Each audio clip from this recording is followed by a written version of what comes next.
और देखिए बड़ी खबर आपको बताएं कि अब की बार कर्नाटक में किसकी सरकार, ये बड़ा सवाल है। किसके सिर सजेगा कर्नाटक का ताज? बदलेगा राज या फिर नहीं बदलेगा रिवाज? फर्स्ट इंडिया पर सबसे सटीक एग्जिट पोल आपको बताते हैं कि एग्जिट पोल क्या बता रहा है कि कर्नाटक में किसकी सरकार बनने जा रही है। क्योंकि अभी तक सुबह से मतदान हो रहा था, मतदान खत्म हो गया है, लेकिन बड़ा सवाल यही कि किसके सिर सजेगा कर्नाटक का ताज? बदलेगा राज या फिर नहीं बदलेगा रिवाज? फर्स्ट इंडिया पर सबसे सटीक एग्जिट पोल आपको दिखाएंगे। तो देखिए अब स्क्रीन पर आप नजर डालिए। तो फिलहाल आपको आंकड़ा बता देते हैं कितनी संख्या में कौन से समुदाय के लोग वहां पर हैं। लिंगायत की 76 सीट हैं, वोकालिगा की बात करें तो यहां पर 54 सीट वोकालिगा की हैं, मुस्लिम 13 सीट है, कुरुबा 3 सीट है। लेकिन किसकी सरकार बनेगी, हर किसी की नजर इस पर। लेकिन पिछले अगर वार के आंकड़े की बात करें, पिछले प्रदर्शन की बात करें तो भारतीय जनता पार्टी को यहां पर 118 सीट मिली थी। कांग्रेस की बात करें तो कांग्रेस को 80 सीट हासिल हुई थी।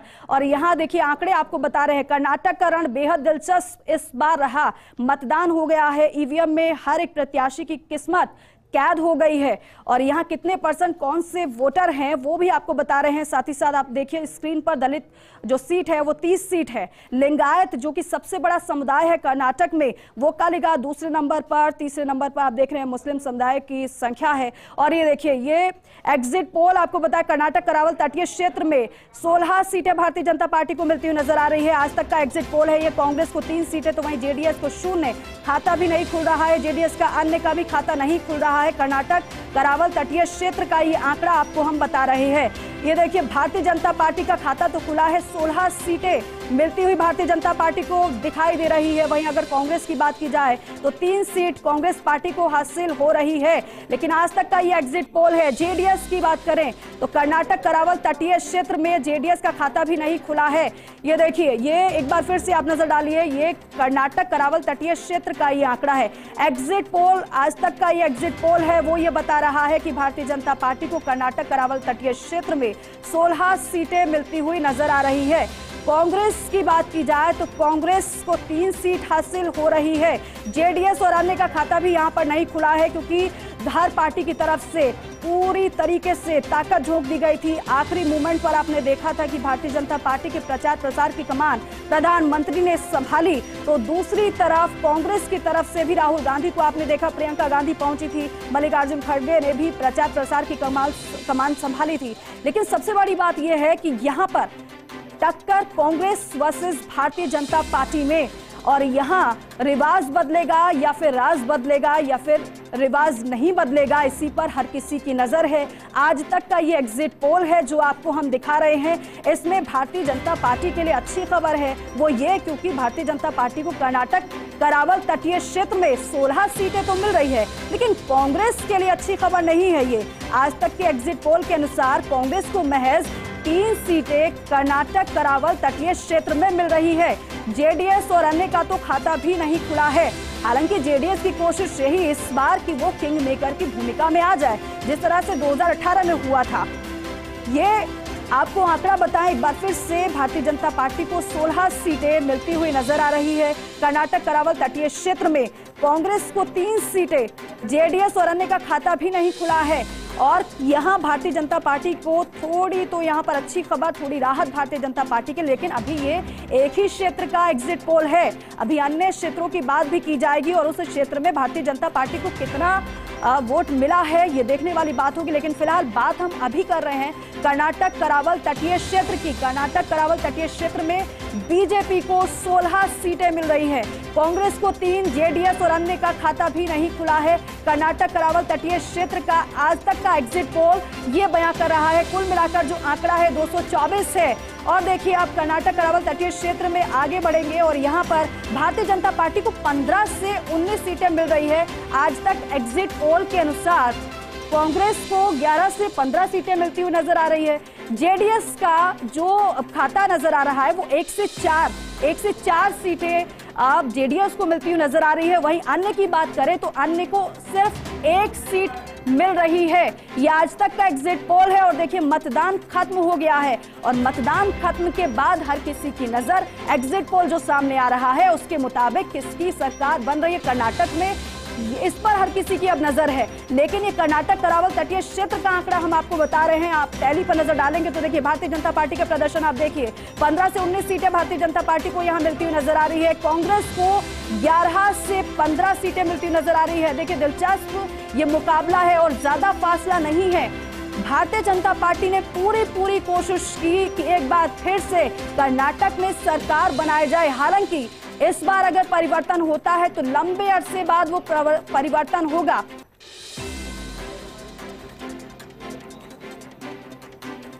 तो देखिए आज तक का एग्जिट पोल आपको बता रहे हैं। आज तक के एग्जिट पोल के अनुसार कर्नाटक करावल तटीय क्षेत्र में 15 से 19 सीटें भारतीय जनता पार्टी को मिल रही है और कांग्रेस को 11 से 15 सीटें हासिल होती हुई नजर आ रही है। लेकिन जेडीएस का प्रदर्शन आप देखिए, 1 से 4 सीट जेडीएस को मिलती हुई नजर आ रही है। वही जेडीएस है जो 2018 में किंग मेकर साबित हुई थी। कांग्रेस के साथ जिसने सरकार बनाई थी, कुमारस्वामी ने मुख्यमंत्री पद की शपथ ली थी, लेकिन बाद में गणित बिगड़ा और भारतीय जनता पार्टी ने सरकार बनाई। अन्य की बात करें, अन्य को सिर्फ 1 सीट से ही संतोष करना पड़ रहा है। आज तक के एग्जिट पोल के अनुसार कुल मिलाकर जो आंकड़ा है 224 का है। 224 यहाँ पर सीट है, 224 सीटों के लिए मतदान हुआ।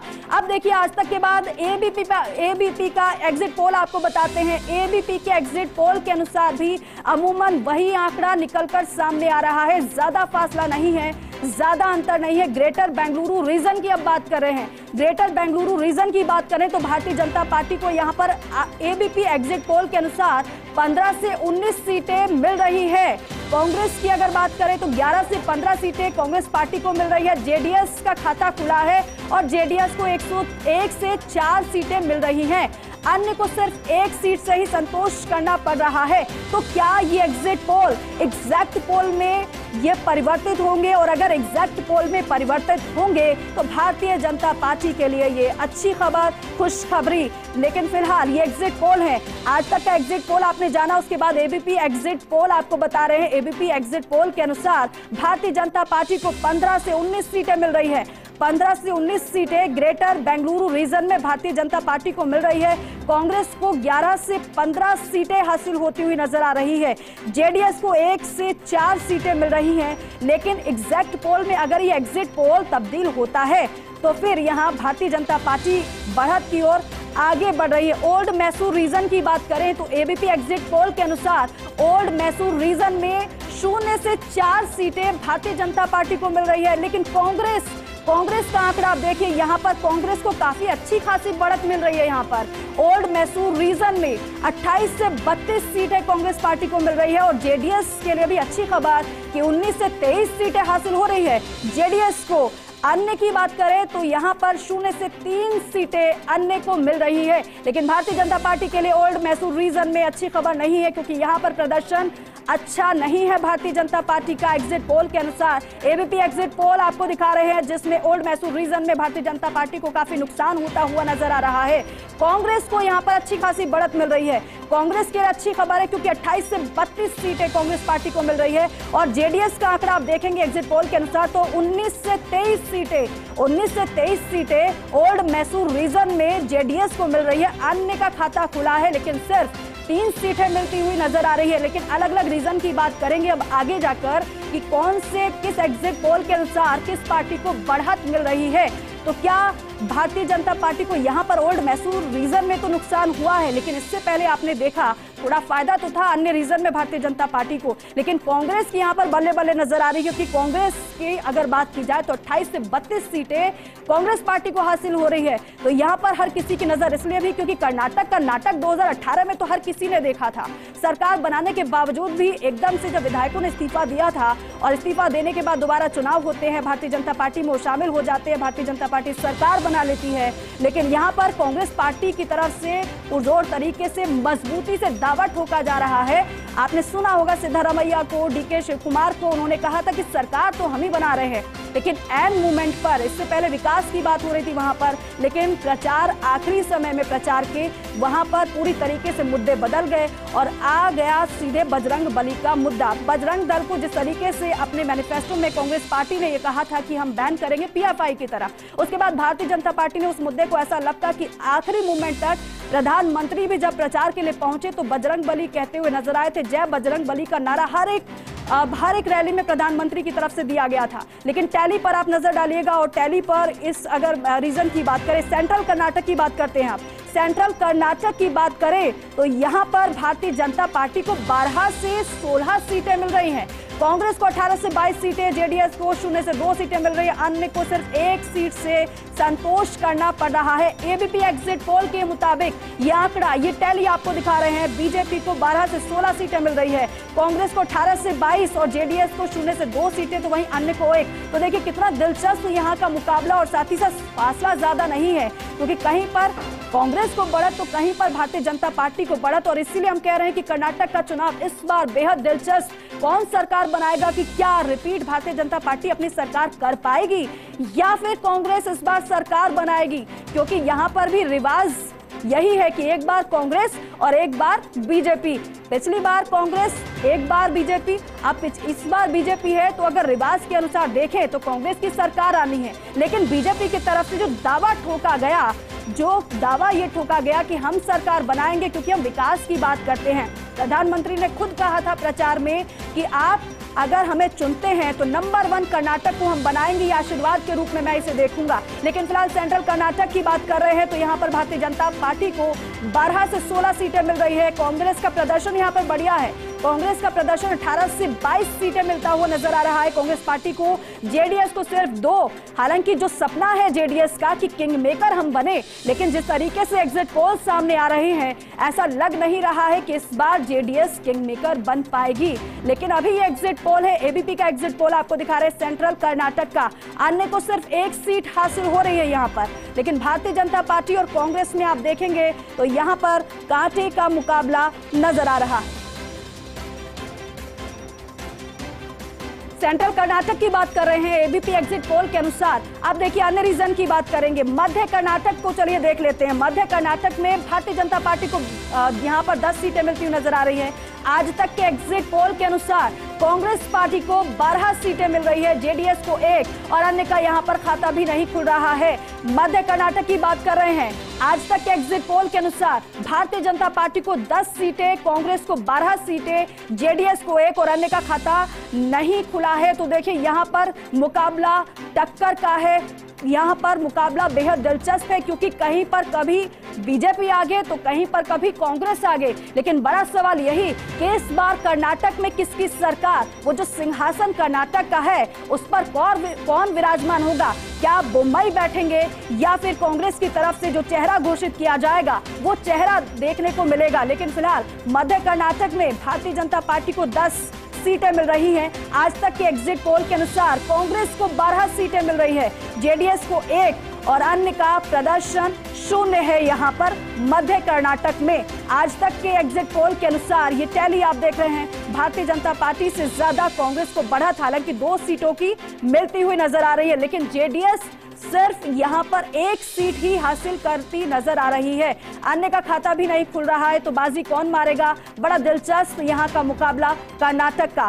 क्या जिस तरीके से 2018 में कर्नाटक में नाटक देखा था, क्या उसी तरीके से यहाँ पर कुछ नजर आने वाला है? क्या भारतीय जनता पार्टी को वो आंकड़ा जादुई मिल जाएगा जिससे वो सरकार बना पाए, या फिर कांग्रेस पार्टी की तरफ से जो 150 का आंकड़ा दिया गया है इस बार, हालांकि 2018 में कांग्रेस पार्टी को 80 सीटें मिली थी, 78 से 80 सीटें कांग्रेस पार्टी को मिली थी, लेकिन क्या उस आंकड़े से जितना ज्यादा दावा कांग्रेस पार्टी की तरफ से किया जा रहा है कि 150 सीट हम हासिल करने वाले हैं, तो क्या वाकई में उस आंकड़े को कांग्रेस पार्टी पार कर पाएगी, या फिर भारतीय जनता पार्टी जो कहती हुई नजर आ रही है कि इस बार रिवाज बदलेगा? हालांकि हिमाचल में रिवाज नहीं बदल गया था, जितने दावे भारतीय जनता पार्टी की तरफ से किए गए थे। लेकिन मध्य कर्नाटक की बात करें तो आज तक का एग्जिट पोल ये बता रहा है कि भारतीय जनता पार्टी को 10 सीटें, कांग्रेस को 12 सीटें, जेडीएस को 1 सीट और अन्य के खाते में 0 जा रहा है।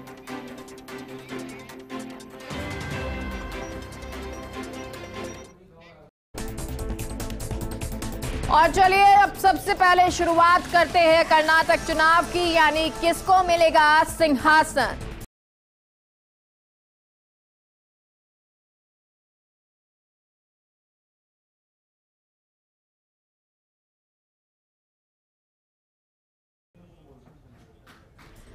तो अब की बार कर्नाटक में किसकी सरकार, किसके सिर सजेगा कर्नाटक का ताज, ये बड़ा सवाल है। बदलेगा राज या फिर रिवाज बदलेगा? फर्स्ट इंडिया पर सबसे सटीक एग्जिट पोल आपको हम लगातार दिखा रहे हैं। अगर शाम को 5 बजे की बात करें तो 65.69% मतदान हुआ था। करावल तटीय इलाके में बीजेपी को 50% वोट मिलने के अनुमान है। बीजेपी को 19 में से 16 सीट मिलने का अनुमान है। तो कर्नाटक में वोटिंग प्रक्रिया खत्म हुई है और अब सवाल ये है कि आखिर एग्जिट पोल में किसको बढ़त मिल रही है? क्या कांग्रेस, क्या जेडीएस या बीजेपी? कौन होगा आगे और किसको सिंहासन मिलेगा? ये बड़ा सवाल है, क्योंकि लगातार जो एग्जिट पोल आ रहे हैं, कहीं पर कांग्रेस को थोड़ी बढ़त है तो कहीं पर कांग्रेस बढ़त में नजर आ रही है, तो बीजेपी कहीं बढ़त में नजर आ रही है। जेडीएस किंग मेकर बन सकती है, ये भी इसको लेकर भी बड़ी बात है, क्योंकि जब पिछले चुनाव हुए थे कर्नाटक में तो उसमें एक किंग मेकर की भूमिका जेडीएस ने निभाई थी। हालांकि 1-1.5 साल बाद जिस तरह की स्थिति कर्नाटक में बनी, उसके बाद सबके सामने रहा कि किस तरह बीजेपी ने सरकार चलाई। लेकिन भ्रष्टाचार का मुद्दा हो या फिर सीमा सुरक्षा को लेकर मुद्दा हो, वो तमाम मुद्दे जो थे वो कर्नाटक में रहे और उन मुद्दों पर लेकर जनता कहीं ना कहीं नाराजगी जरूर जता रही थी। लेकिन अब इन सब के बीच में जिस तरह से बजरंग बली का मुद्दा आया, बजरंग दल का मुद्दा आया, इन तमाम चीजों ने कहीं ना कहीं सिनेरियो बदल दिया, हवा को थोड़ा बदला है। लेकिन क्या इसका असर वोटर्स पर पड़ा है, क्या मतदान पर पड़ा है? और जब ये नतीजे आएंगे 13 मई को, तब ये स्थिति बिल्कुल साफ हो जाएगी। लेकिन फिलहाल जो एग्जिट पोल हैं उनमें बहुत कुछ सामने आ रहा है, और अगर एग्जिट पोल जो कह रहे हैं अगर वैसा ही रहता है तो कहीं ना कहीं बीजेपी, जो ये कहा जा रहा था कि बीजेपी को इस बार सफलता नहीं मिलेगी, बीजेपी हारेगी, वो जो हार है जीत में बदलती हुई नजर आ रही है। लेकिन अगर जीत बीजेपी को मिलती है तो जेडीएस की क्या भूमिका रहेगी, क्या कांग्रेस की भूमिका होगी, ये देखना होगा। और अब आपको TV9 का एग्जिट पोल दिखाते हैं कि TV9 एग्जिट पोल क्या कुछ कह रहा है, किसकी बढ़त नजर आ रही है, किसको अच्छा वोटिंग मिल रहा है। बीजेपी 88 से 98 जो सीट है वो ले रही है, तो कांग्रेस को 99 से 109 सीट मिल रही है, जेडीएस 21 से 26 और अन्य 0 से 04 जो है वो नजर आ रही है। यहाँ पर बीजेपी से ज्यादा कांग्रेस को लेकिन टक्कर जरूर ये नजर आ रही है। पहले जो ये कह रहे थे कि एक तरफा चुनाव हो सकता है, यानी कांग्रेस को सबसे ज्यादा बढ़त मिलेगी, बीजेपी कहीं ना कहीं नजर नहीं आएगी, वो स्थिति जरूर यहाँ पर नहीं है, क्योंकि बीजेपी भी 88 से 98 सीट ला रही है, तो कांग्रेस 99 से 109 सीटें ला रही है। ये TV9 एग्जिट पोल आपको बता रहे हैं। जेडीएस जो किंग मेकर रही है, हमेशा से उसकी भूमिका ऐसी रही है, 21 से 26 सीटें ला रही हैं, और यही जो सीटें होती है सबसे महत्वपूर्ण होती है। और चाहे आप अन्य देख लीजिए, 4 सीटें लगभग जो है वो ये बता रही है। तो अगर इसी तरह से सीट रहती है तो बीजेपी कांग्रेस में तो टक्कर होगी, लेकिन किसके साथ जेडीएस जाती है या अन्य किसके साथ जाते हैं, ये बड़ी चुनौती हो जाएगी।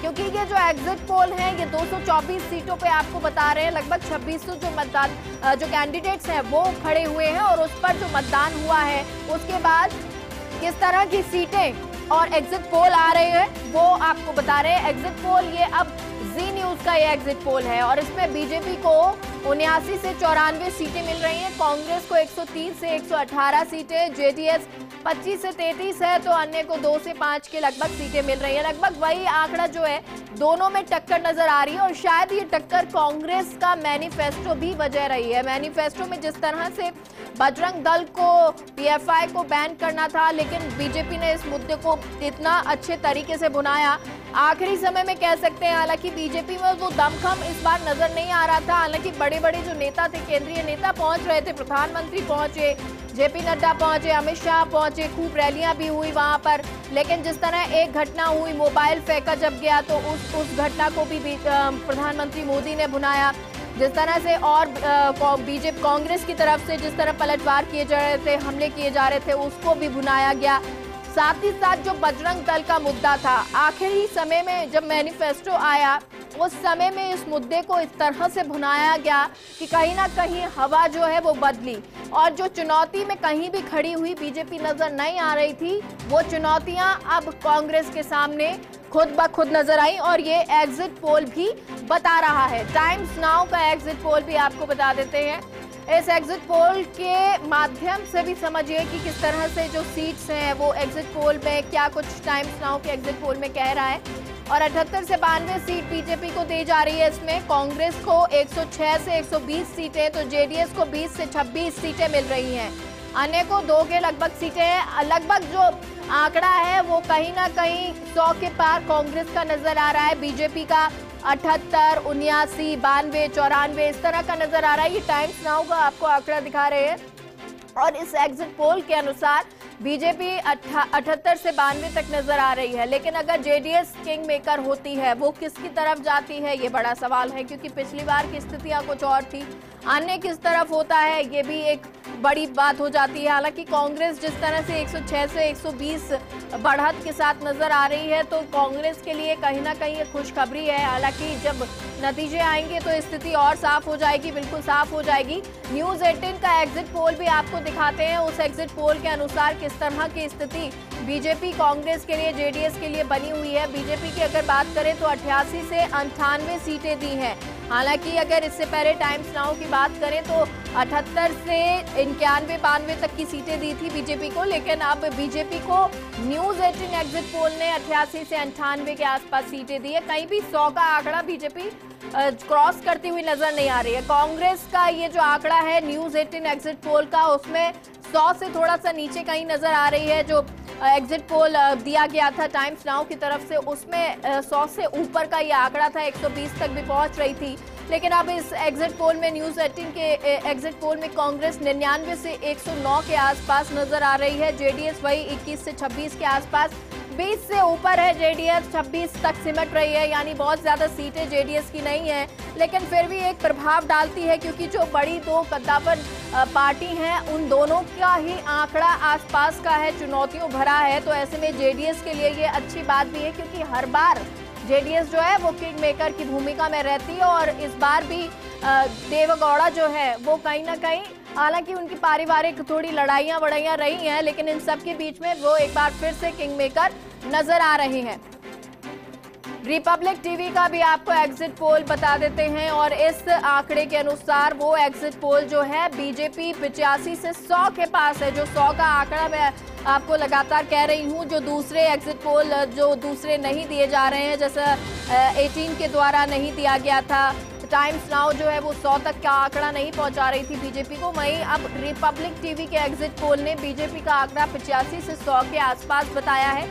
कांग्रेस का आंकड़ा 94 से 108 के पास है। लगभग आप मान लीजिए दोनों के लिए चुनौतियां हैं। कुछ जो सीटें हैं उन पर कहीं हार कहीं पर जीत होगी क्योंकि जो कद्दावर नेता होते हैं, बड़े नेता होते हैं, वो सीट जो रिजर्व मान लीजिए वहां पर वो जीतते ही है, चाहे वो बीजेपी से जुड़े हो या फिर वो कांग्रेस से जुड़े हुए हो।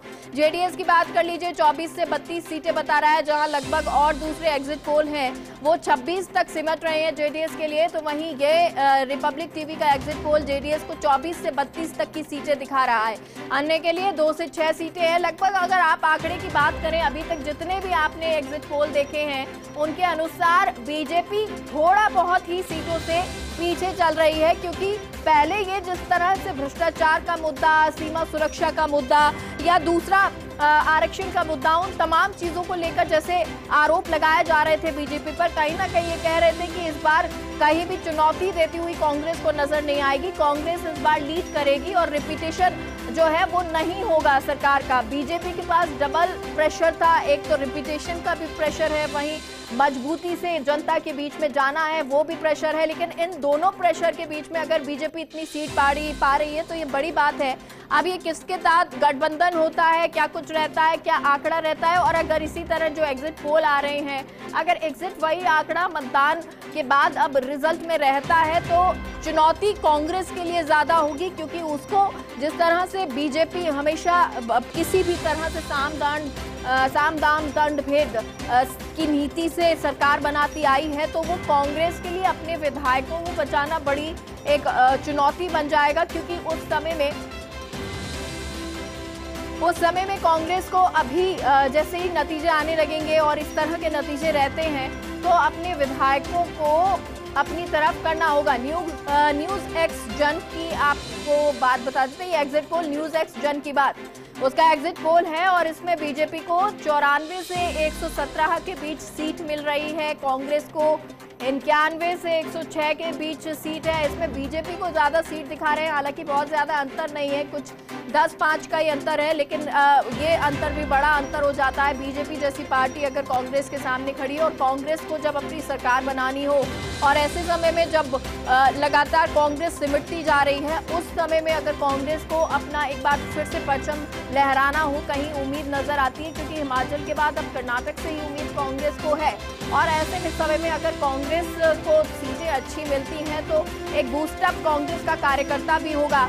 और इसके बाद क्योंकि अब राजस्थान, मध्य प्रदेश, छत्तीसगढ़ में भी चुनाव है और अगर छत्तीसगढ़ और आप राजस्थान की बात करें, वहां पर रिपीटेशन होने की कोशिश भी कांग्रेस की तरफ से की जाएगी, क्योंकि ये राज्य अब हाथ से जाने नहीं देगी कांग्रेस।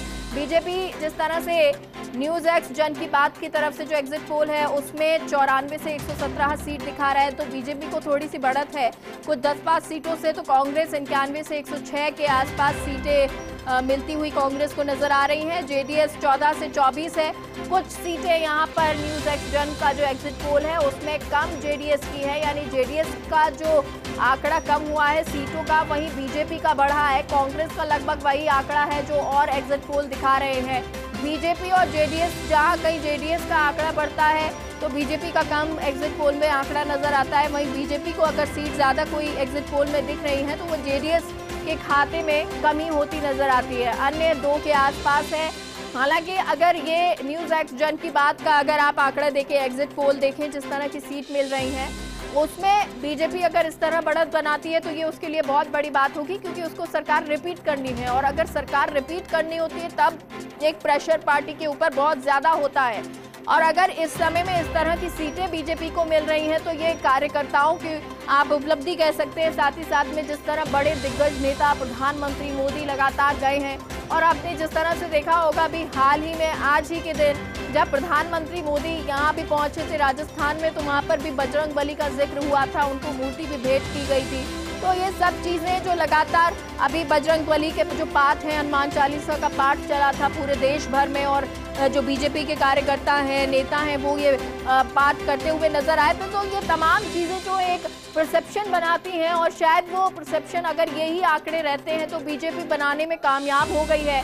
और ये कह सकते हैं कि बीजेपी को ये बढ़त जो है वो एक कोशिश जो परसेप्शन बनाने की थी उसकी वजह से मिली है, क्योंकि कहीं ना कहीं ये जो आंकड़े पहले ऐसे नजर नहीं आ रहे थे, क्योंकि जिस तरह से और कई ब्लेम लगे थे, जो अंदरूनी खींचतान नजर आ रही थी, आरक्षण का मुद्दा ऐसा था। हालांकि एक फिल्म आई उसके बाद बहुत कुछ चीजें बदली हैं, तो ऐसे बहुत सारी चीजों को, स्ट्रैटेजी को लेके बीजेपी चली है और शायद वो जो बीजेपी को मौका मिला, एक मौका तो खुद कांग्रेस ने अपने मैनिफेस्टो के द्वारा भी दे दिया बीजेपी को और शायद उसने बहुत ज्यादा हवा को बदल दिया है। और जिस तरह से बीजेपी इसका उपयोग भी करती रही, प्रधानमंत्री के द्वारा भी ये कहा गया कि आप बजरंग बली की भूमि पर ही बजरंग दल को बैन करने की बात कर रहे हो, ऐसा कैसे हो सकता है। तो ये तमाम जो चीजें हैं वो चुनौतियां देती हुई नजर आ रही थी। और आखिरी समय में कुछ एक हफ्ते की आप बात कर लीजिए तो एक हफ्ता जो है कांग्रेस के लिए वो भारी नजर आया, क्योंकि कांग्रेस इस बात की कहीं ना कहीं सफाई में देती हुई नजर आई कि वो जो मुद्दा है उसको गलत तरीके से इंटरप्रिटेट किया जा रहा है, जो बीजेपी है उसकी तरफ से गलत तरीके से बताया जा रहा है। वो पीएफआई को भी बैन करने की बात कही गई है मैनिफेस्टो में। तो ये तमाम जो चीजें हैं उनको लेकर बीजेपी की हवा जरूर बदली। बीजेपी जो है भ्रष्टाचार और तमाम मुद्दों को छुपाती हुई कहीं ना कहीं नजर आ रही थी। कहीं येदियुरप्पा का मुद्दा था, उसको लेकर बीजेपी कहीं ना कहीं ये बोलती हुई नजर आई थी। उन्होंने रिटायरमेंट ले लिया, संन्यास ले लिया, लेकिन प्रचार कर रहे थे। तो एक लिंगायत हो या वो का लिंगा, वो तमाम जो गुट हैं, समुदाय हैं, उनको साथ लेकर चलना हो, कैसे उनको आकर्षित करना हो। अमित शाह के द्वारा ये कहा गया कि अगर वो आरक्षण कांग्रेस हटाती है तो वो 6% आरक्षण जो है वो किस तरफ जाता है, ये देखने वाली बात होगी। तो ऐसे बहुत सारे मुद्दे दिए गए। और अगर आप पिछले रैलियों को देखेंगे, वो मोबाइल फेंकने वाला किस्सा हो, वो मुद्दा उठाया गया हो बीजेपी की तरफ से, जो फिर चाहे आक्रामक तरीके से कांग्रेस ने बयानबाजी की हो, वो मुद्दा हो। हालांकि बीजेपी की तरफ से भी ये बयानबाजी हुई, लेकिन शायद शायद कांग्रेस उसको बहुत ज्यादा भुना नहीं पाई। ऐसे बहुत सारे मुद्दे थे जिसपे बोली जो है वो बहुत प्रभाव डाल रही थी और इसको बहुत अच्छी तरीके से प्रधानमंत्री मोदी उठाते भी थे, चाहे वो ये कहते हो कि किस तरह से वो मारने की बात कर रहे हैं, वो चाहते हैं देश का भला नहीं चाहते, वो तमाम चीजें, बजरंग बली की बात हो, पाठ हनुमान चालीसा के कराने हो, उन तमाम चीजों पर उनका प्रभाव क्या अब नजर आता है जब रिजल्ट आएंगे, ये देखना।